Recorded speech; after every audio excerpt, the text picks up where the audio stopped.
Bom, boa noite a todos e todas. Meu nome é Kátia Noronha, sou professora na unidade da UEMS de Paranaíba.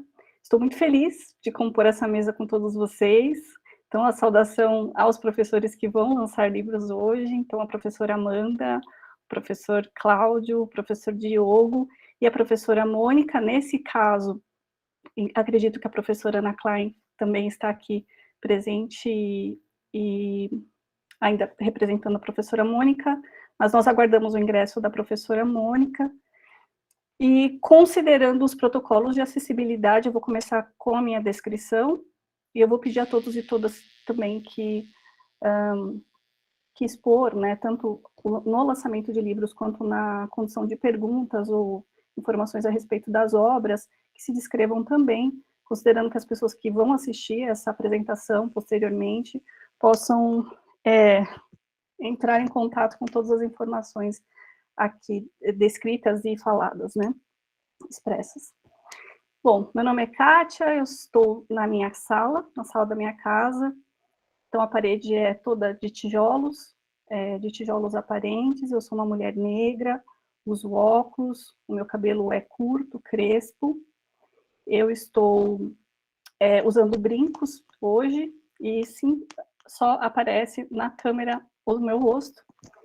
E, bom, essa é a descrição. Além dessa questão da acessibilidade, eu gostaria de chamar a atenção a todos e todas que antes, né, da apresentação dos professores, que eu precisarei sair 15 minutos antes da sessão, e será uma sessão autogestionada, e nesse caso eu vou contar com a contribuição do professor Cláudio, e talvez do professor Diogo, se puder, né, contribuir também nesse fechamento da sessão. Bom, então com muita alegria eu começo essa sessão, lembrando a todos e todas para colocar no chat. Algumas pessoas já colocaram, né, a origem, né, que nós temos pessoas que estão assistindo aqui, a origem da sua instituição, e que todos possam saudar aqui os autores que estão expondo. Então, a começar, eu gostaria de pedir para os autores falarem a sua origem, né, a sua instituição, a obra, o ano de publicação, e se for uma obra organizada a todos os autores que compõem, né, a obra. E vou pedir aos presentes que as perguntas sejam direcionadas no chat, e nós vamos aguardar até a exposição de todos os professores. Eu estarei atenta a todas as perguntas, e eu abro a sessão agora para todos os professores, considerando a ordem alfabética. Então, a princípio, eu gostaria de chamar a professora Amanda Cristina Danaga. Espero que eu tenha pronunciado corretamente. E a obra aqui discutida hoje será Cenários e Perspectivas das Políticas Públicas Contemporâneas, Movimentos Sociais, Culturas e Diferenças. É um livro organizado por Juliana do Prado e Carlos Eduardo França. Então, com a palavra, a professora Amanda, seja muito bem-vinda, será uma alegria ouvi-la. Obrigada, Kátia. Vocês estão me ouvindo bem, tá? Então tá, obrigada, boa noite a todas, a todos e a todes. Eu sou Amanda, eu sou professora aí no curso de Ciências Sociais da unidade de Paranaíba também, né, na UEMS, na unidade de Paranaíba, e gostaria de agradecer, né, pela oportunidade de participar também. E só me descrevendo, então, eu sou uma mulher branca, eu uso óculos, eu tenho cabelo comprido e castanho, eu estou com uma parede branca ao fundo também, na sala da minha casa, eu estou com uma blusa preta e um pouco bege, e acho que é isso. Então, eu vou tentar me conter aqui nos meus 5 minutos, porque senão eu extrapolo. A Kátia já apresentou, né, o título do livro é Cenários e Perspectivas das Políticas Públicas Contemporâneas, Movimentos Sociais, Culturas e Diferenças. É um livro que foi lançado em 2021, né, um livro recente, coordenado e organizado pelos coordenadores do curso de Ciências Sociais aí da unidade de Paranaíba, que é a professora doutora Juliana do Prado e o professor doutor Carlos Eduardo França. proposta do livro, que teve apoio da Fundest, é reunir textos que tratam, de reunir textos que tratavam das políticas públicas e dos movimentos sociais a partir de perspectivas teórico-metodológicas das ciências sociais, né? A coletânea também é vinculada às discussões que foram realizadas no curso de pós-graduação em políticas públicas, né? Um curso de pós-graduação lato sensu, políticas públicas, cultura e sociedade, da UEMS de Paranaíba, e trouxe reflexões sobre as políticas públicas desenvolvidas no Brasil, né, as concepções, as realizações, as avaliações e os efeitos sociais também nos grupos, né, aos quais essas políticas foram direcionadas. Então, dialogou com temas como Estado, segurança, governo, diferenças, educação, movimentos sociais e outras questões sociais. A minha participação nesse livro teve como título, né, o capítulo que eu publiquei nesse livro, teve como título Um Encontro de Saberes e o Desenvolvimento de Novas Epistemologias, Reflexões sobre Diversidade e Educação.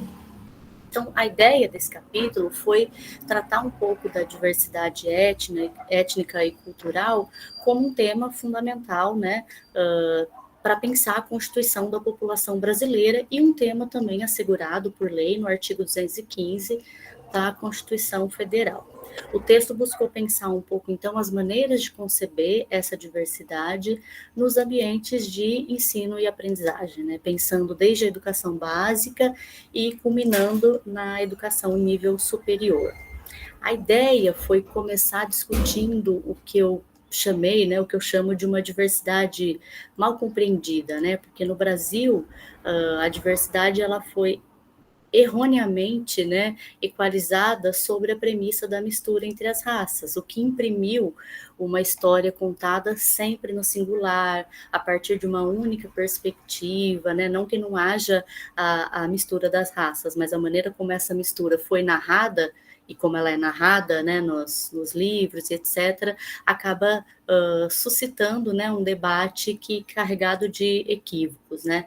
Então, toda essa reflexão, ela irrompe na produção de algumas políticas públicas específicas para pensar a diversidade, e muitas delas voltadas também para a educação, né? A necessidade de inserir essa discussão nas pautas educacionais se deu por meio da obrigatoriedade de institucionalizar algumas dessas políticas no currículo oficial da rede de ensino, né? A gente tem, a exemplo disso, as leis 11.639 de 2003 e 11.645 de 2008, com a temática da história e cultura afro-brasileira e indígena, né, nas escolas.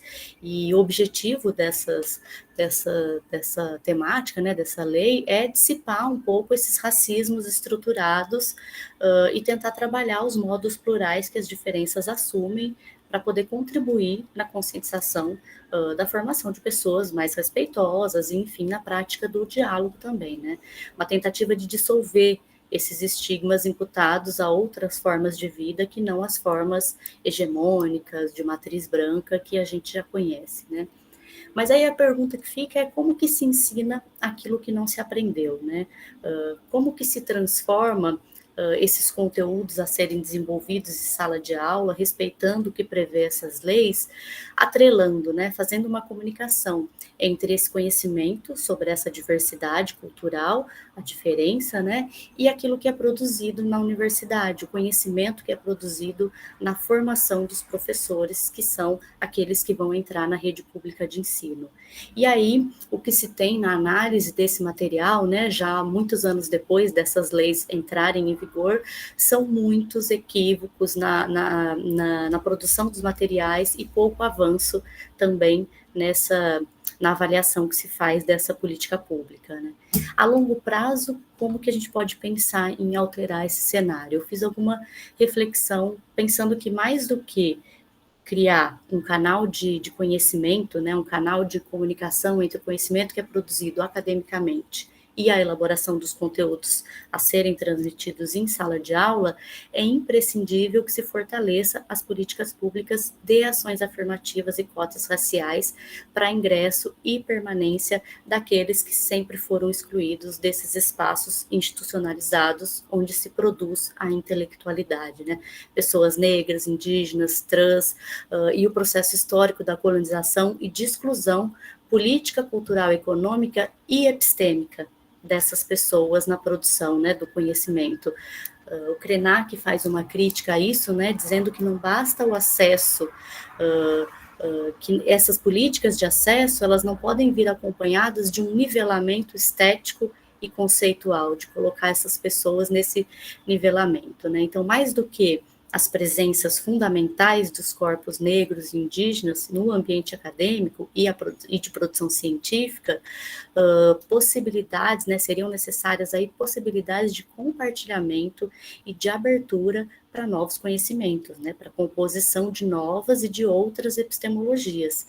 Refletir sobre a potencialidade que a educação assume nessa realidade requer, então, ampliar o debate por um modelo de educação que tem sido produzido atualmente e observar os resquícios de colonialidade presentes nesse modelo. É preciso, então, atuar por sua mudança a partir de estruturas sociopolíticas e romper com esse projeto de nação inculcado sobre o mito da democracia racial para tentar compreender os fatores estruturais do racismo, né? E se, conforme mencionou Paulo Freire, a educação é um ato político e permanente, né, em permanente exercício, do mesmo modo é a democracia, né, uma construção contínua e também inacabada e que, por sua natureza, é incapaz de conviver com racismo e outros modos de exclusão. Então, foi brevemente isso que eu busquei tratar nesse capítulo. Obrigada. Excelente, muito obrigada, professora. Hoje nós teremos a chance, né, eu acho que com o livro da Mônica também, da Ana Klein, de aprofundar, talvez, né, com o tempo, um pouco mais esse debate. Excelente. Muito obrigada, professora. Dando continuidade a a apresentação, né, das obras, eu chamo o professor Cláudio Rodrigues da Silva. Cláudio, eu estou com o nome do seu capítulo aqui, então eu pedi para você apresentar o nome dos autores e da obra. O título do capítulo do professor Cláudio é Leitura das Bibliografias Básicas das Disciplinas por Estudantes de Cursos de Graduação. O que dizem docentes do ensino superior? Então, muito obrigada, Cláudio, pela sua presença, e a palavra está contigo. Bom, boa tarde, eu agradeço pela oportunidade de participar com vocês desse evento, né? Esse capítulo que a professora Kátia mencionou está num livro que é intitulado Diálogos Pertinentes sobre Educação, deixa eu ver o subtítulo, O Ensino Fundamental de 9 Anos em Foco. Esse livro foi organizado pelas professoras Daniele Ramos de Oliveira e Agnes Yara Domingos de Moraes, foi lançado em 2021. Confirmando, vocês me ouvem bem? Foi lançado em 2021 e ele é resultado do Seminário de Educação do ano passado, da edição de 2019. Tá? Então eu vou falar brevemente para vocês, porque assim, minha audiodescrição, desculpa, eu tinha esquecido, né? Eu sou negro, estou numa parede de fundo branco, estou de camiseta branca, atrás de mim é um fundo branco, tem um quadro e aparece no canto direito um pedaço de uma estante. Então acho que de forma bem sucinta é isso. Bom, pessoal, em relação a esse capítulo, né, esse capítulo é decorrência de um trabalho que eu venho fazendo, assim, de forma paralela, não é minha atividade, meu tema principal de pesquisa, né, desde 2007, né, que eu venho levantando e acumulando dados sobre essa questão, que é a questão das leituras das bibliografias básicas das disciplinas de curso, principalmente dos cursos de licenciatura, né. Decorrente de uma espécie de participação observante, porque eu observava o cotidiano da sala e eu percebia que os estudantes tinham diferentes posturas em termos de leitura, conforme as diferentes posturas dos docentes e das docentes em relação à gestão das bibliografias básicas, né? E com base nisso foi me suscitando questões e eu passei a fazer algum trabalho paralelo sobre isso. Inicialmente, eu fiz eu levantei dados sobre da perspectiva discente, né? O que os discentes pensavam sobre as bibliografias? Porque eu percebi que muita gente não conseguia dar conta das leituras. Mulheres casadas, com filhos que trabalhavam, viajavam cotidianamente, pessoas que trabalhavam de manhã, já iam direto do trabalho para casa, para a escola, para a universidade, né? Então, com base nisso, foi me suscitando algumas questões e eu me envolvi com esse tema e não mais larguei ainda que não seja o meu tema principal, né?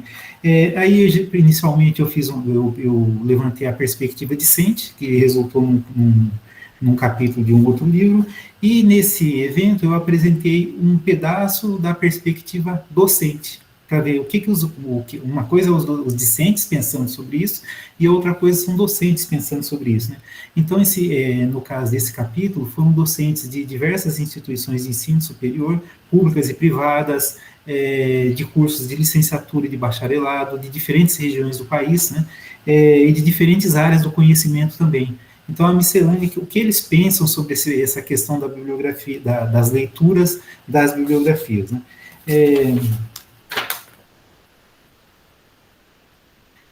Deixa eu achar aqui meu roteirinho. Então, para resumir, porque o tempo é bastante curto, né, e pensando na perspectiva discente, que é o caso desse capítulo, né, a maioria dos professores participantes desse capítulo, porque teve outros depoimentos que eu não usei desse capítulo, ainda que eu tenha me apropriado desses depoimentos para poder fazer as reflexões, né, entendem que primeiro, há diversos posicionamentos sobre as leituras, né? Essa é uma questão chave, não tem consenso entre os professores sobre essa questão da bibliografia básica, né? A maior parte dos participantes, ou a maioria dos participantes, na realidade, entende que os estudantes não têm uma postura, em termos de leitura, condizente com o demandado pelo ensino superior, e que isso impacta na formação. Então, essa é uma questão que é quase consensual entre as pessoas que participam, né? Os participantes têm diferentes posicionamentos acerca da leitura, uns concentram a problemática mais nos docentes, como se assim, os docentes têm que arrumar uma forma de fazer os estudantes lerem.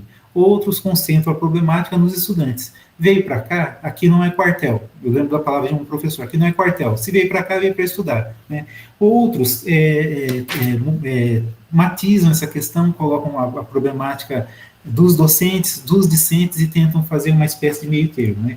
Alguns focam na questão geracional, achando que tem a ver com as TICs, que as pessoas, que é uma questão geracional, que também é problemático, não tem sustentação no cotidiano, quando a gente observa isso, não tem sustentação, né? E outros tematizam com diversas questões sociais, do momento histórico, as questões socioeconômicas, enfim, diversos fatores. Já estou indo para o encerramento.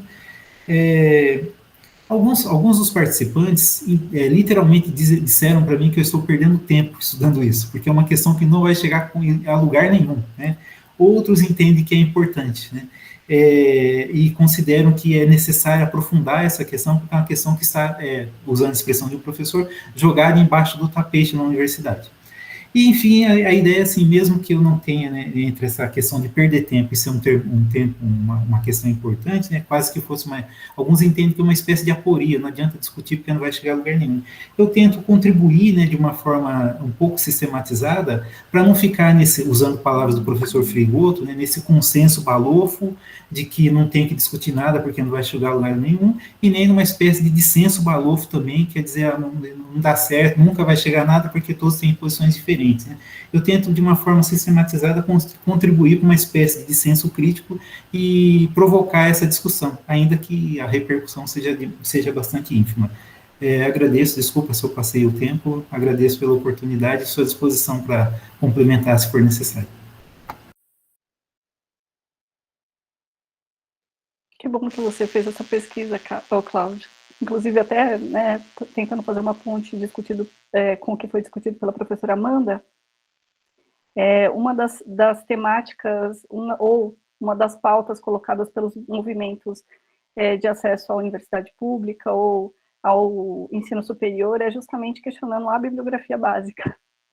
Então, acredito que seja um estudo extremamente pertinente, né, pensando nessas novas epistemologias ou, né, outras epistemologias para além daquela que nós fomos formados, nós todos, né, que é uma matriz eurocêntrica. Então, agradeço muito, e eu esqueci, peço desculpas a todos, de comentar com vocês, se seria possível colocar o link, né, no chat de como adquirir os livros. Eu acho que é interessante também, eu fiquei já interessada em todos, mas, de qualquer forma, é bem interessante ter um acesso, e o do professor Diogo eu já tenho, que é o nosso próximo convidado, e eu vou disponibilizar aqui no chat, mas se a professora Amanda assim desejar, e o professor Cláudio, seria interessante nós termos um link aqui para acesso às obras, né, e para adquiri-las. Então, com muita alegria, eu também apresento o professor Diogo, que é um professor da casa, e hoje nós temos o lançamento de 3 obras do professor Diogo. Então, pensando que são 3 obras, eu vou pedir, né, licença a todos para uma extensão de tempo, né, com a apresentação de cada um deles. Então, são 2 livros escritos pelo professor e um livro organizado.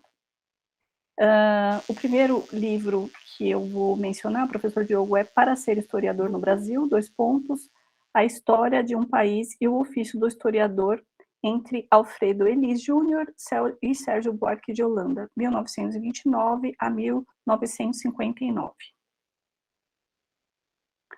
Então, com a palavra, professor. Eu gostaria de agradecer a gentileza da Kátia pela apresentação. Gostaria de parabenizar os colegas que já falaram, a Amanda e o Cláudio, parabenizá-los pelos textos. É um prazer enorme estar aqui hoje, podendo falar um pouquinho de livros. Antes que eu me esqueça, eu estou aqui no escritório de trabalho, atrás de mim está uma parte da biblioteca, eu estou com uma camiseta vinho, e o livro que a Kátia gentilmente já indicou é o Para Ser Historiador no Brasil. Foi publicado no ano passado pela editora Alameda, contou com o apoio da CAPES. É uma versão revista da tese de doutorado que eu defendi em 2013 e procura discutir como 2 historiadores que passaram por uma formação em direito, caminharam para os estudos históricos, começaram a formar as primeiras gerações de historiadores profissionais no Brasil, estando eles na cadeira de História da Civilização Brasileira na Universidade de São Paulo. O Alfredo Elis Júnior foi o segundo professor que atuou na cadeira, e o Sérgio Buarque de Holanda, o terceiro professor. O Alfredo Elis Júnior ficou na cadeira entre 1938 e 1956, o Sérgio substitui interinamente, a partir de 58 se torna o catedrático da cadeira e fica lá até o final de 1968, em função do AI-5 e da aposentadoria compulsória de muitos colegas. Ele solicita a sua aposentadoria, em reconhecimento ao trabalho de vários colegas, como Florestan Fernandes, Emília Viotti da Costa e muitos outros. E o livro procura justamente indicar como esses 2 profissionais foram fundamentais para pensar o desenvolvimento de um campo profissional para a história durante os anos 20 e o início dos anos 50. E como, a partir disso, eles passaram a realizar suas pesquisas, formar alunos e orientar trabalhos.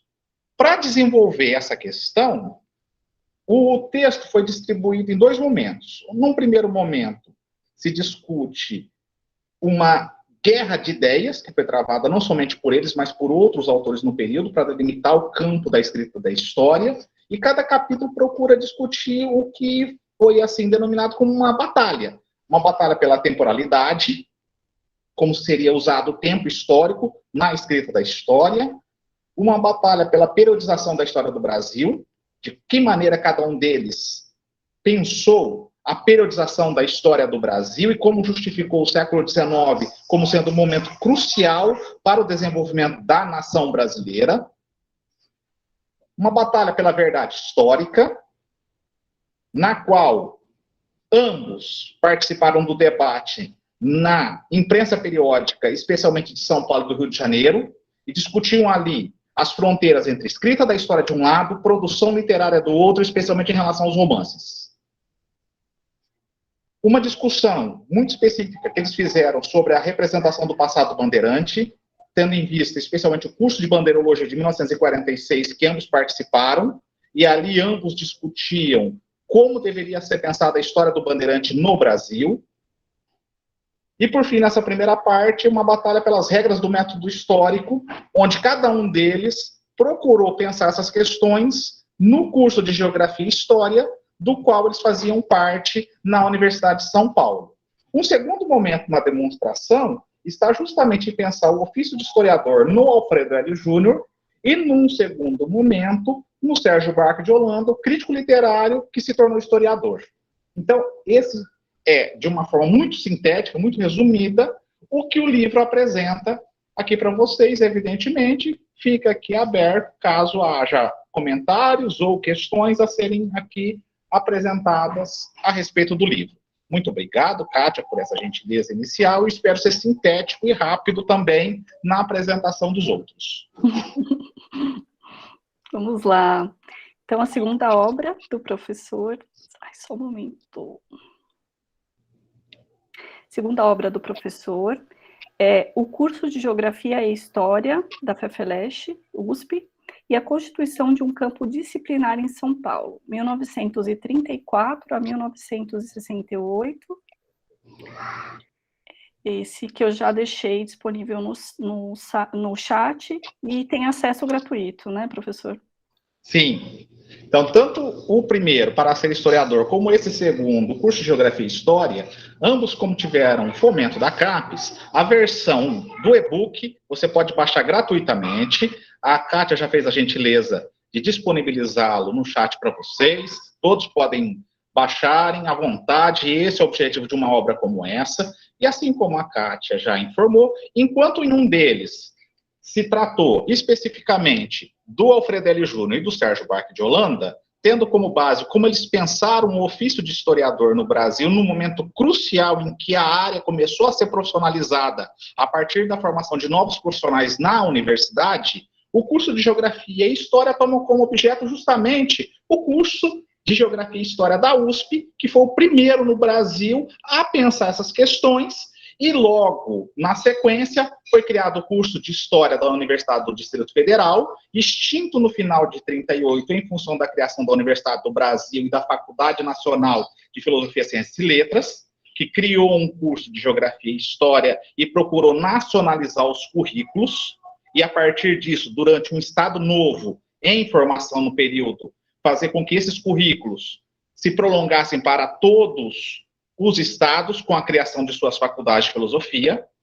O curso de Geografia e História em São Paulo, por ser anterior, sempre manteve uma certa, não rixa, mas uma disputa com o governo federal, tendo como locus o discurso sobre o bandeirante e o pioneirismo de São Paulo, um racha que se deu especialmente com a Escola Nova e com o Grupo do Estado de São Paulo na criação da Universidade de São Paulo, e não por acaso isso permaneceu também no curso de Geografia e História. O livro procura mostrar a relação do curso de Geografia e História com a faculdade e com a universidade, como a partir disso foi criando tradições, suas próprias tradições, primeiro com a Faculdade de Filosofia, que teve como desafio reunir-se junto a faculdades que já foram criadas desde o século XIX, como a Faculdade de Direito, que foi reunida à Universidade de São Paulo no período, e, ao mesmo tempo, pensar como esse curso construiu o seu currículo, e ao longo dos anos 30, 40, início dos anos 50, esse currículo foi cada vez mais se especializando, muito mais em função dos professores de geografia do que de história. Houve disputas internas que levaram à separação dos dois cursos ao longo dos anos 50, primeiro por lei federal e depois por decreto estadual, e os cursos foram ganhando, a partir daí, autonomia de funcionamento e de formação de seus profissionais. Para demonstrar um pouco isso, o livro foi dividido em 3 momentos. O primeiro momento discute a instituição e regime de cátedras, a instituição em construção, e depois as cadeiras em movimento. A segunda parte do livro, o curso Ensino e a Pesquisa, tem um capítulo que se chama Campo Disciplinar e os cursos de Geografia e História, que mostra a peculiaridade do curso de Geografia e História em São Paulo, no Rio de Janeiro e no Paraná, que foram os 3 cursos iniciais que surgiram nos anos 30. Em 39 foi criado também em Minas Gerais um outro curso de Geografia e História, que é um pouco discutido ao longo do capítulo, mas especialmente focando nesses 3 primeiros. Logo na sequência, as transformações na estrutura curricular do curso de Geografia e História na USP e as características do ensino e da pesquisa que foram, então, experimentados nos anos 40 naquele curso. Por fim, fecha discutindo as cadeiras do curso e como se pensou a escrita da história com os profissionais vinculados às cadeiras da área de história. Então, aí discute o Alfredo L. Júnior, o Sérgio Barco de Holanda, o Eurípides Simões de Paula, o Eduardo Oliveira França e o Astrogildo Rodrigues de Mello, que foram professores da cadeira, respectivamente, de História da Civilização Brasileira, História Antiga e Medieval, História Moderna e Contemporânea e História da Civilização Americana. O curso, portanto, ele está intimamente articulado com o anterior, o para ser historiador, porque enquanto aqui se discute essas questões institucionais, que tipo de história se produziu em São Paulo nos anos 30 ao início dos anos 50, aqui nesse livro mostra como essa história foi institucionalizada em um curso para preparar historiadores e professores de história. Então, ambos se dialogam, eles discutem, eles se complementam. Então, esse é o ponto aqui de se destacar entre os 2 livros que foram publicados pela editora Alameda e os 2 contaram com apoio da CAPES. Muito obrigado de novo, Kátia. Espero não estar sendo muito longo e, ao mesmo tempo, não cansar o público. Excelente, professor. Sempre bom ouvir alguém apaixonado pela sua pesquisa, pelo seu trabalho. Então, a última obra é o livro organizado pelo professor Diogo Curiz e Jonas Rafael dos Santos. E o título do livro é A Construção Social da Cidadania em uma Sociedade Intercultural. O ensino da cultura e da história africana e afro-brasileira em sala de aula. Foi publicado pela Autores Associados, também tem subsídio CAPES, excelente. Eu acho que também conversa, professor, de alguma forma com o trabalho da Amanda e da professora Mônica e Ana. Então, ansiosa por ouvi-la. Dos 3 livros, esse daqui, evidentemente, é o que vai ficar mais próximo à discussão até aqui proposta pelos colegas, tanto pela Amanda quanto pelo Cláudio, de certa forma. Esse livro, me perdoem apenas uma ressalva, ele não é uma organização, é também um livro autoral, são só 2 autores.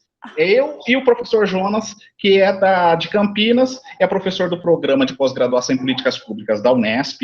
Foi um trabalho feito ao longo de 15 anos, ele foi publicado na coleção Formação de Professores, da editora Autores Associados, e como a Kátia já ressaltou, ele discute a construção social da cidadania em uma sociedade intercultural, tratando especificamente do ensino da cultura e da história afro-brasileira e africana em sala de aula. Esse livro, de certa forma, também está articulado aos 2 primeiros, porque se de um lado você tem uma questão institucional e uma questão de como se escreve a história, muito fortemente marcada no seu período de profissionalização ao longo dos anos 30 até o final dos anos 50, esse livro já discute a história ensinada. Que tipo de história é ensinada em sala de aula? Como se produz a história para ser ensinada em sala de aula? Então, é aquela questão da transposição didática de um conhecimento produzido na universidade até chegar nas escolas. De um conhecimento que é pensado durante décadas e, ao mesmo tempo, ele tem uma síntese para alcançar a sala de aula. Mas, ao mesmo tempo, essa obra ela não se limita apenas a isso. Ela procurou pensar 4 locais em que estavam sendo implementadas a Lei 10.639, 2 locais em São Paulo, 2 locais no estado do Mato Grosso do Sul, cidade de Santa Fé do Sul e Campinas, no estado de São Paulo, cidade de Amambá e Paranaíba, no Mato Grosso do Sul. Então, ao longo desses últimos 15 anos, nós procuramos observar de que forma diferentes escolas, foram 13 escolas pesquisadas ao longo desse período, procuraram implementar a Lei 10.639 em sala de aula. Então, a partir disso, as questões que a obra procurou focar. Que tipo de história era ensinada a partir do momento da aprovação da lei?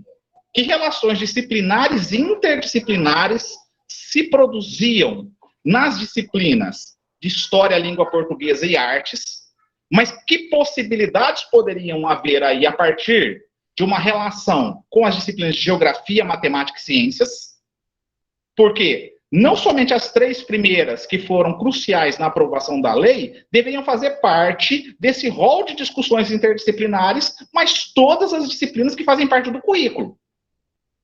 Considerando as próprias peculiaridades dessas disciplinas, como pensar conteúdos específicos como da história e da cultura africana e afro-brasileira para disciplinas como matemática, como ciências, como geografia. Então, esse é um desafio que foi muito marcante para todas as escolas que aparecem aqui nas discussões do livro, e, ao mesmo tempo, foi um momento de prática da prática. A partir de erros e acertos foi que a obra foi se construindo ao longo do tempo, tratando não somente de conteúdos com um livro didático, com o material Cor da Cultura, mas também propondo metodologias de trabalho para o ensino fundamental 2, do 6º ao 9º ano especialmente, mas não esquecendo do ensino fundamental 1, do 1º ao 5º ano, nem tampouco do ensino médio ou da EJA, porque é interessante que você pense todo o rol curricular para a implementação dessa lei. Esse livro, em especial, trata exclusivamente do ensino fundamental 2, do 6º ao 9º ano, mas não deixa de refletir alguns aspectos, por exemplo, como do ensino médio em alguns momentos. Cada um dos capítulos vai complementando a discussão e vai avançando no debate, tendo aí por base metodológica a obra do Paulo Freire e de John Heisen, que procuram pensar a formação de uma consciência histórica. Ambos nominam uma consciência histórica crítica como fundamental no processo de ensino-aprendizado. Não vou aqui tratar nem da peculiaridade do Paulo Freire, nem tampouco do Heisen, porque vai extrapolar o tempo. Um outro aspecto importante aqui a se discutir é a importância do pensamento decolonial latino-americano para se repensar o currículo nacional, coisa que em boa parte da América Latina tem sido feito por vários profissionais, como a Catarina Walsh, que participou de várias revisões curriculares em parte da América Latina, e esse é um aspecto fundamental para se pensar a história do Brasil, porque, embora a lei procure incluir o currículo, em muitos aspectos, não incluiu criticamente esses personagens e esses atores sociais na formação da sociedade brasileira. Então, esse é um grande desafio ainda a se pensar na nossa história, porque não basta você acrescentar autores, acrescentar atores sociais ao processo, sem que com isso o próprio processo não seja repensado, não seja revisto criticamente, porque um aspecto que foi muito observado em todas as escolas, sejam elas de São Paulo ou do Mato Grosso do Sul, é o aluno observar de forma muito traumática uma história que é coberta por silenciamentos, por ocultamentos, por limitações, ou vendo de forma caricatural o indígena, ou de forma extremamente acrítica o papel do africano escravizado durante mais de 3 séculos ao longo da nossa história. Então, esse é um outro aspecto a se pensar. Pensar uma história criticamente, como as duas obras procuram aqui tratar do curso e do ofício, aqui também o ensino de história é fundamental que seja pensado de forma crítica. Não há como delongar pontos específicos do livro, até porque eu vou ultrapassar o tempo. Mas fica aqui um aspecto para instigar os nossos ouvintes, o nosso público, até para a gente refletir junto as questões. Para fechar isso, esse é um aspecto que é importante a se pensar. O institucional, o histórico, historiográfico, o ensino de história, eles têm que pensar articuladamente, em conjunto. E é isso que as 3 obras procuram fazer. Muito obrigado, Kátia, muito obrigado aos colegas. Espero que tenha sido sintético, mas não grosseiro ou vulgar na fala. Professor Diogo, bom, antes de dar sequência, a professora Kátia pediu para eu dar continuidade porque ela precisou sair em decorrência de um compromisso. Professor Diogo, agradeço pela apresentação, as apresentações foram muito instigantes e eu já anotei os livros porque provavelmente vão servir para mim sim. Tá? Agora, o próximo livro a ser lançado é o livro é o livro de 3 autoras, né, que estão presentes aqui com a gente. É o livro Interdisciplinaridade, Interculturalidade e Interseccionalidade, Faces Negras na Escola. Esse livro é organizado pelas professoras Ana Maria Klein, Cláudia Maria Seneviva Nigro e pela professora Mônica Abrantes Galindo. Eu encerro por aqui, deixo que as professoras se organizem, não sei quem vai fazer a apresentação, como vocês vão fazer, fiquem à vontade, inclusive para a apresentação de vocês em termos de instituição e outros detalhes. Obrigado. Joia. Cláudio, Kátia, muito obrigada. Um prazer muito grande a gente estar aqui. Estão presentes também a professora Ana Maria Klein e a professora Cláudia Nigro, mas nós combinamos que eu vou falar. Eu sou a Mônica, nós somos da Unesp, do campus de São José do Rio Preto. Eu trouxe 2 slidezinhos, pedi licença para mostrar, só para orientar, porque falaram que era 5 minutos, falei, gente, a gente tem que, né, falar meio rapidinho, então vou pedir licença para mostrar para vocês, tá bom? Então, o nosso trabalho, na verdade, o nosso livro é uma coletânea de textos, deixa eu ver se ele vai chegando aí. Está aparecendo, né? Ai, meu Jesus Cristo. Tá? Então, ele, na verdade, é uma coletânea de textos, né? Interdisciplinaridade, interculturalidade, interseccionalidade, faces negras na escola. E nós fizemos dentro do NUP. Então, esse livro ele foi pensado e produzido a partir dos estudos e ações desenvolvidas pelo NUP. O que é o NUP? O NUP é o Núcleo Negro para Pesquisa e Extensão da Unesp, né, o grupo de trabalho de São José do Rio Preto. A Unesp, eu não sei se vocês conhecem, mas a gente está distribuído, a universidade é uma universidade multicamp, que está distribuída por todo o estado de São Paulo. Então, a gente tem algumas alegrias e algumas coisas muito boas por a gente ser, né, totalmente distribuída, e, obviamente, alguns problemas, né, por estar também totalmente distribuída por todo o estado de São Paulo. E esse núcleo ele tem a função especial, né, de discutir, de pensar, de trabalhar com a pesquisa e extensão relacionada com as questões étnico-raciais, as questões negras, a questão de pesquisa e extensão ligadas a isso.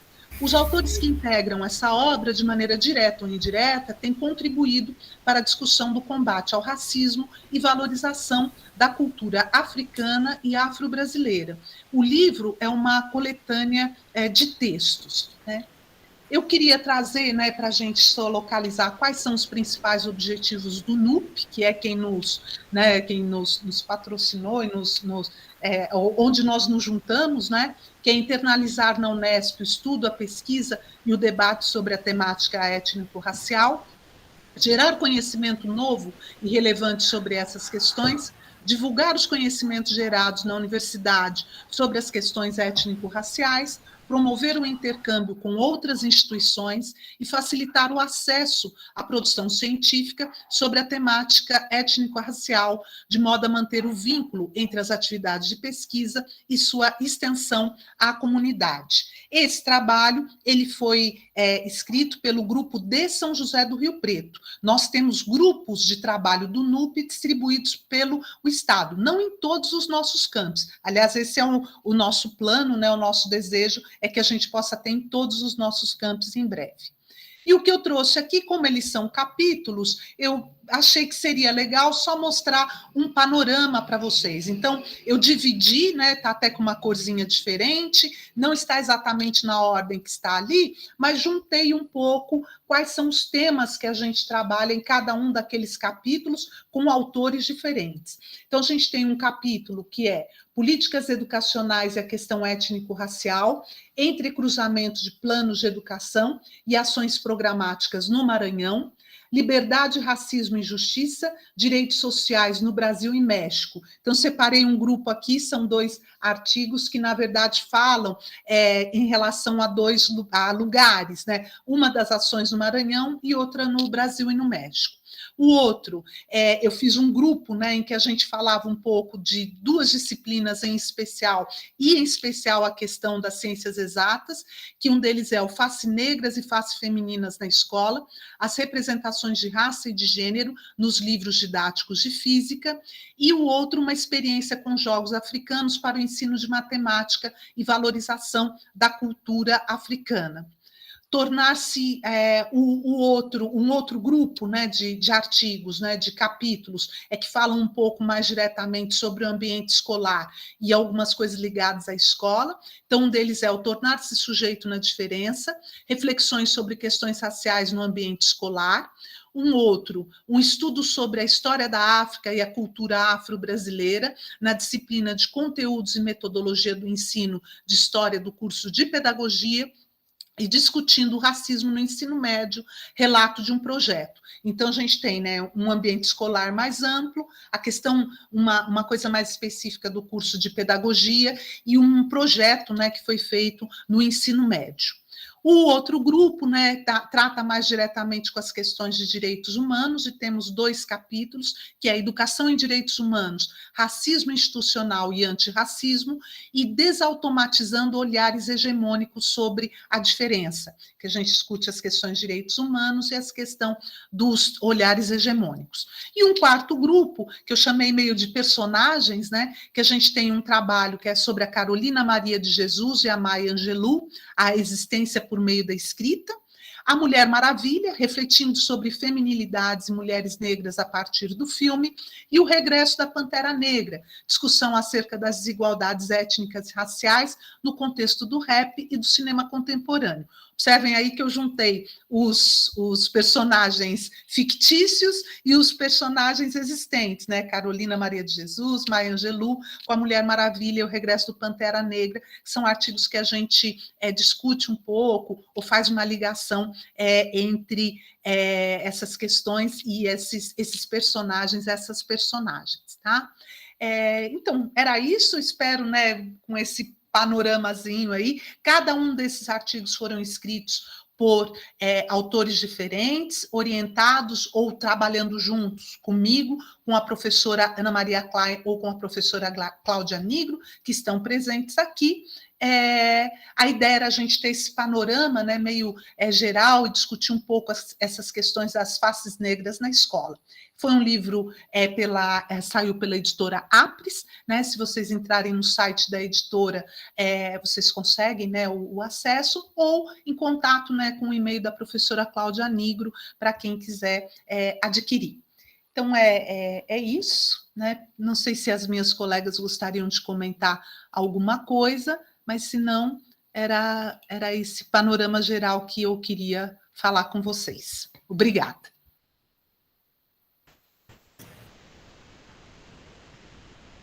Professoras Ana Maria Klein e professora Cláudia Nigro gostariam de falar? Se gostariam, fica à vontade. Cláudio, acho que a Mônica fez uma boa síntese da obra. Eu queria só dar boa noite a todas, todos, e agradecer a oportunidade. Obrigada. Nós que agradecemos, professora Ana Klein, já que eu acredito que a senhora está se despedindo, né? Obrigado por prestigiar nosso evento, fazer esse esforço por estar presente aqui. Agradeço, professora Mônica, pela participação, professora Cláudia Nigro também, assim como as demais. Mas antes de eu continuar aqui, uma pessoa perguntou no chat onde encontra o livro. Deixa eu ver aqui o nome. A Flávia Ribeiro, né? Gente do céu, onde encontra esse livro? Acredito que ela esteja falando do livro da professora Mônica, eu não sei, mas já passou aí, se for o caso, a gente pode colocar no chat. Professoras que estão participando, e também o professor Diogo, vocês concordam? A professora Maria Silva, eu gostaria de falar brevemente, vocês concordam a gente abrir rapidamente para as pessoas poderem participar? Professora Maria Silva, com a palavra, faça favor.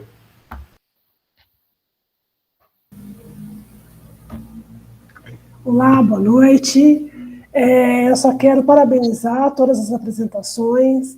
É um momento muito interessante esse no nosso evento, porque mesmo tendo colegas da casa aqui apresentando suas produções, a gente não tem, infelizmente, não tem tempo de sentar e discutir essas produções, conhecer mais de perto, né? Especialmente nesses tempos de pandemia. onde ficamos tão afastados. Amanda, saudades de vê-la, né, de conversar e tal. Mas muito, muito bom mesmo a apresentação das obras. Professora Mônica, Ana Maria e Cláudia, um prazer tê-las aqui também, de outras instituições. Temos pessoas assistindo aqui que também são de instituições bem distantes, né? Isso é muito bom. Eu gostaria apenas de perguntar, eu vi que no livro da professora Mônica há um capítulo específico para a disciplina de Fundamentos e Ensino de Metodologia de História para o curso de Pedagogia, né? Então, pensando na formação de professores para a educação infantil e anos iniciais do ensino fundamental, eu gostaria de saber, né, da Amanda, do professor Diogo, do Cláudio, também, né, e como que o livro da professora Mônica também contemplam essa etapa da educação básica, né, a formação de professores para crianças pequenas. Era essa a minha pergunta. Muito obrigada, parabéns. Professores, fiquem à vontade, professores e professores fiquem à vontade para fazer a interlocução com a professora Maria Silvia.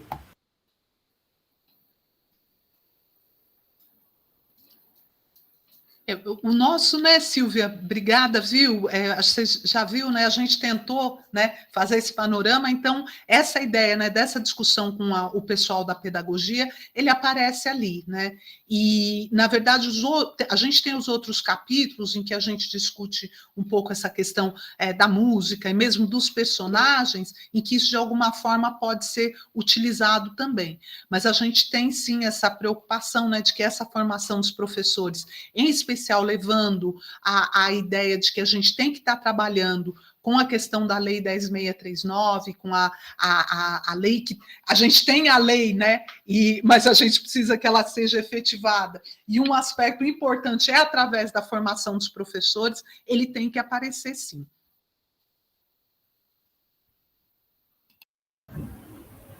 Posso falar, Cláudia? Bom, obrigada, Maria Silvia, pelo comentário, pela pergunta, enfim, obrigada pela oportunidade, né, de estar aqui com vocês, compartilhando, é o que Maria Silvia falou, a gente às vezes se cruza, né, na universidade, mas acaba não conhecendo as pesquisas, enfim, a correria também nos impede, né, às vezes de sentar e trocar ideias sobre os nossos projetos e textos, e eu acho que isso é muito legal, quando a gente conseguir voltar no presencial, fazer mais isso, assim, né, acho que faz falta. Então, eu estou super feliz de estar aqui. Eu vou tentar fazer, Cláudio, uma fala meio que juntando, assim, as coisas que vieram à minha cabeça, e aí, se eu estiver muito viajando, você corta, cai o microfone. Não, mas é com base, assim, em todas as apresentações que eu gostei muito, eu achei que teve um diálogo enorme. Quando eu vi, assim, primeiro, eu falei, não sei, será que eu não vou ficar meio deslocado? Mas ouvindo, né, com mais atenção as apresentações, eu acho que todas conversam muito, assim, né? A do Cláudio, que talvez pareça um pouco mais distante, não é nada distante, né? Porque é justamente isso, né? Quando a gente vai falar da construção das leituras, a gente também está falando de currículo, né? Então a gente também está pensando nisso, e o quanto essas bibliografias, muitas das vezes, não afastam esse novo público do ensino superior, né? Que acho que foi o grupo que você tratou. Então eu percebo muito isso. Por exemplo, eu sou professora de antropologia, e o que eu tenho tentado fazer é pegar autores e autoras que existem, mas que sempre foram invisibilizados, é como se eles não fizessem parte da história da antropologia, autoras negras, que por muito tempo a gente ficou nos clássicos, que claro, são clássicos, a gente vai ler, mas esses outros não se tornaram clássicos por motivos muito específicos, que nós sabemos quais são. Então, o que eu tento fazer com os estudantes agora, nos primeiros, segundos, terceiros anos de antropologia, é trazer esses autores e autoras que não se tornaram clássicos, mas que têm, sim, uma produção na história da antropologia, e principalmente autores indígenas, autores e autoras negros e negras, para tentar aproximar esses estudantes e fazer com que eles também se sintam mais envolvidos e acolhidos com a própria bibliografia que o curso oferece. Então, nesse sentido, eu acho que esse diálogo é muito importante, Cláudia. Eu acredito que não seja perder tempo, não, né? Eu acho que, como dizia Levi-Strauss, tem questões que são boas para pensar, não precisa ser boa para responder, mas são boas para pensar. E o professor Diogo também me chamou muita atenção a fala dele, porque eu trabalho com povos indígenas em São Paulo, e essa é uma especificidade, uma ausência, uma lacuna muito grande, né, em termos de produção antropológica mesmo. Histórica se tem, antropológica mais contemporânea, como se não existissem, né? Os povos indígenas de São Paulo ficaram fadados a uma história do passado, e eles estão aqui, né, vivendo em São Paulo, eles estão na cidade de São Paulo, capital, tem várias aldeias Guarani, tem vários Funiô, Pancararu, várias etnias em São Paulo, e eu fiquei lembrando muito do episódio da derrubada da estátua do Bandeirante, né, do Borba Gato, e o quanto isso não é uma tentativa de construção de uma nova epistemologia também, né, com uma outra simbologia, mas o quanto eles também não estão tentando dizer, olha, a gente precisa dessa história, que a gente precisa que a nossa história seja contada, né? Então, derrubar esse monumento, eu acho que também é uma forma de pedir essa revisão historiográfica, e que, de certa forma, vai ser uma revisão curricular, e que, de certa forma, vai gerar uma revisão bibliográfica, e assim uma coisa vai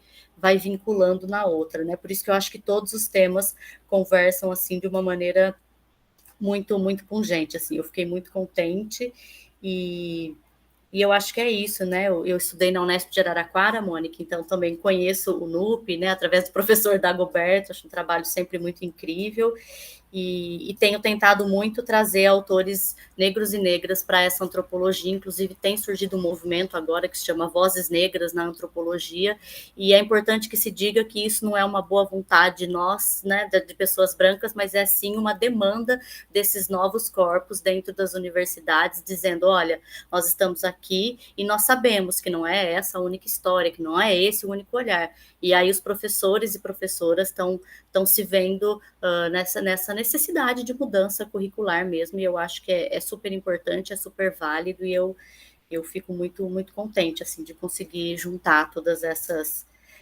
E aí, tentando falar sobre a pergunta da Maria Silva, e já finalizando, eu prometo, eu acho que, né, Maria Silva, se a gente conseguir, dentro da universidade, trabalhar de uma maneira séria com essas questões, automaticamente, assim, né, essas professoras e professores vão chegar no ensino infantil já sabendo o que fazer, né? Hoje em dia a gente tem que fazer cursos de formação, workshop dessa questão específica, né, para pensar as leis 11.645 e 10.639. Mas se a formação universitária, se a presença desses corpos na universidade, se essas professoras e professores tiverem esse contato, e também essa troca epistemológica, né, entender o lugar do outro, o saber do outro, é meio que eu acho que o conhecimento vai se formando aí, vai se amalgamando de um jeito que essas pessoas vão saber como ensinar sobre isso, porque elas também vivenciaram isso, experimentaram isso, trocaram isso com colegas de sala de aula, escutaram o conhecimento deles e não só passaram o delas, né? Porque os indígenas, as pessoas não estão ali só para ouvir o nosso conhecimento, né? Elas também têm que falar sobre o delas, né? Porque elas também têm ciência, conhecimento, saber.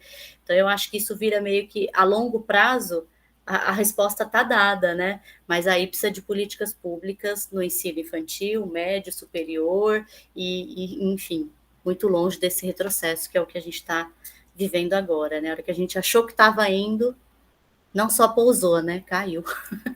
Mas, enfim, é isso, gente. Falei demais, mas quis fazer esse leiturão aqui.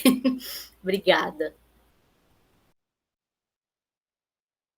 Demais participantes, professor Diogo, professora Mônica, professora Ana Clara, professora Nigro, se quiser falar, fica à vontade, complementando.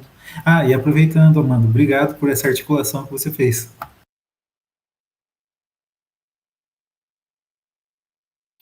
Me permite, Amanda, eu quero ficar contente, né, de te encontrar uma unespiana aqui, dizer que estamos nesse momento, né, eu, professor Dagoberto, a professora Maria Valéria de Marília, na coordenação do NUP geral. Então, que bom, né, que você está aí fazendo outras coisas e continuando com essa discussão. Tenho certeza que Dagoberto vai ficar muito contente de saber disso, tá? É muito bom a gente ver, né, encontrar com vocês em outros espaços e vendo a continuidade aí do trabalho e da discussão. Muito bom.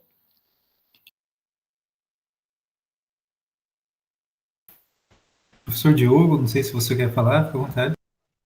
Agradeço novamente a Maria Silvia pelo questionamento. Como eu tinha falado, esse livro que foi lançado pela Autores Associados, ele basicamente vai focar o ensino fundamental 2, do 6º ao 9º ano. Mas, como eu disse, é importante se pensar o ensino fundamental 1, das séries iniciais até o 5º ano, o ensino médio e o EJA. Então, para pensar essas questões, houve várias atividades que foram refletidas no meio desse processo. Nesse livro não há essa sistematização desse momento inicial do ensino fundamental 1, mas aqui eu vou falar de pelo menos 3 atividades importantes que podem ser tratadas durante esse período formativo, especialmente do 0 aos 6 anos de idade. Que, primeiro, é uma atividade com relação ao feijão, que você pode tratar com diferentes tipos de feijão. Feijão preto, carioquinha, vários outros feijões. Eles têm uma diversidade de coloração enquanto crus, mas depois de cozidos, têm o mesmo ponto em comum. Muitas crianças têm dificuldade de se aproximar do feijão, principalmente o feijão negro, por causa inicialmente de coloração, mas depois de cozido, a maioria dessas crianças experimentavam todos indistintamente. Uma outra atividade muito importante nesse momento inicial é a questão do tipo sanguíneo e da cor do sangue, que volta também em relação ao próprio feijão, que você tem diferentes pigmentações de pele, mas a cor do sangue é a mesma, embora você tenha diferentes tipos sanguíneos. Por fim, uma outra atividade interessante a ser feita é em relação à questão de bonecas, princesas, e diferentes tipos de princesas, diferentes tipos de bonecas. E uma coisa que, embora foi acrescentada à boneca afro-brasileira, nós não temos praticamente bonecas indígenas. Da mesma forma como a questão das histórias infantis. Você tem uma grande variação de princesas brancas, mas um número bastante reduzido de princesas negras, e praticamente você tem uma lacuna de histórias sobre, não princesas, mas lideranças indígenas nesse momento formativo. Você tem algumas possibilidades iniciais como a Moana, mas muito pouco ainda. No que diz respeito a príncipes, a mesma coisa. Então, é um aspecto importante se trabalhar nas séries iniciais, justamente para você começar a mostrar essa diversidade étnico-racial e começar a trabalhar, nesse momento, com discriminação, preconceito e o racismo, que é justamente do 0 aos 6 anos que ele começa a se arraigar nas crianças. No ensino fundamental 2, do 6º ao 9º ano, isso já está arraigado. E aí você tem um duplo trabalho, que primeiro é o de desconstrução de preconceito e discriminação, e mostrar como isso interage diretamente com a formação de diferentes tipos de racismo, mas nesse momento inicial é onde ele vai começar a se cristalizar. Quando você começa a tratar de comida, tipo sanguíneo, e histórias infantis, você começa a mostrar uma diversidade para ele muito maior do que muitas vezes ele vê em casa, às vezes nos locais iniciais onde ele frequenta, que normalmente está ligado à igreja, à casa dos amigos e, inicialmente, à escola. É claro que, como eu disse, isso ainda não está sistematizado, como se encontra nesse livro, mas são questões ainda a serem sistematizadas para poderem criar propostas mais adequadas para trabalhar em sala de aula. Mas é um começo.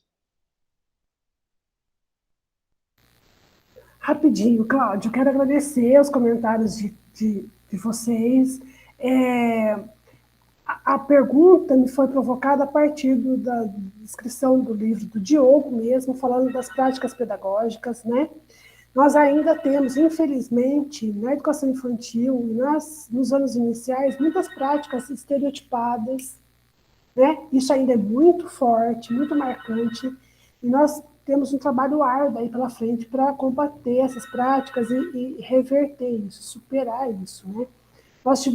Nós do PIBID, da Residência Pedagógica, que tivemos uma live com a professora Valéria Barbosa, lá de Marília, justamente para discutir essa questão de como esses aspectos, né, entram nas brincadeiras, na literatura, como o Diogo contou, enfim, acho que é muito importante de se pensar isso, né?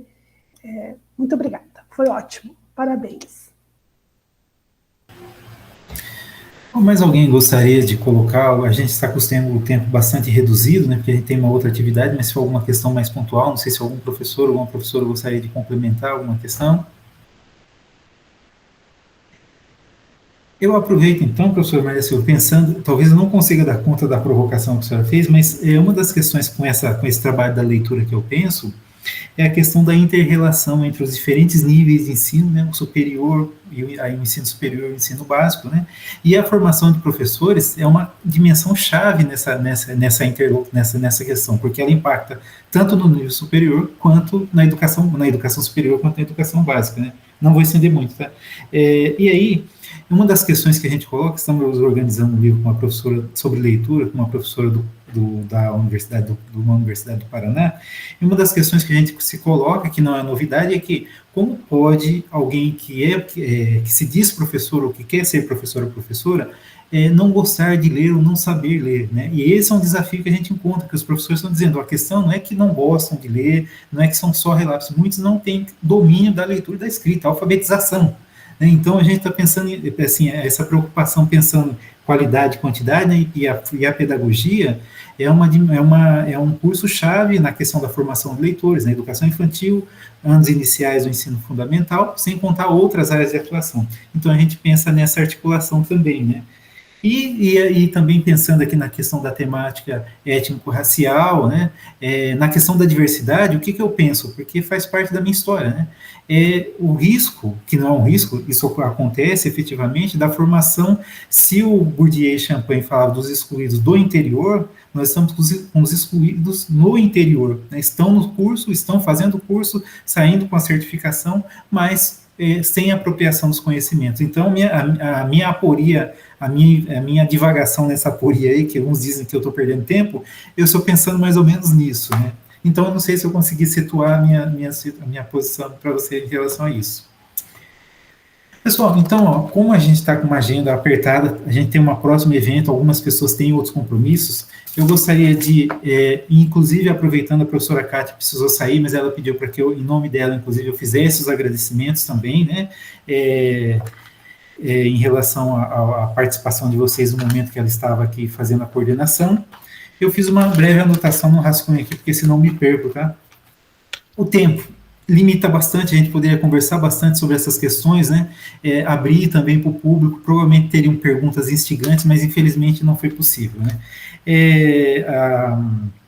Para mim foi um momento muito agradável estar aqui com vocês, participando dessa interlocução, mesmo que breve, né? Poder reencontrar algumas pessoas, ainda que virtualmente, conhecer outras que eu não conhecia, eu tenho um contato virtual, né?